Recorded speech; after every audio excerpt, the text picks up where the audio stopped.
Kumakalat ang tanong kung in-unfollow rin ba ni Catherine Bernardo sa Instagram ang mga kapwa-aktres na sina Liza Soberano, Julia Barreto, at Jillian Vicencia.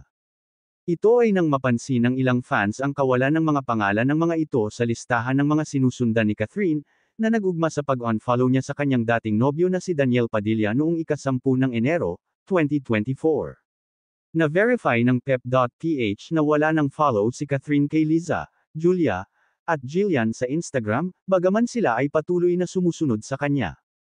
Ang dahilan sa likod ng pag-unfollow ni Catherine kina Liza at Julia ay nananatiling malabo, na nagbibigay daan sa pagkakaroon ng katanungan mula sa fans. May nagtatangi na maaaring may kinalaman si Jillian, na na-associate noon kay Daniel sa kanilang pagtatrabaho sa Nawalang Kapamilya series na Too Good to Be True, kahit itinanggi ni Jillian ang anumang kaugnayan sa paghihiwalay ng Kathniel. Sa ngayon, wala pang pahayag si Catherine na nagpapaliwanag kung bakit in-unfollow niya sina Liza, Julia, at Jillian, o kung sinusundan ba niya ang mga ito mula pa noon.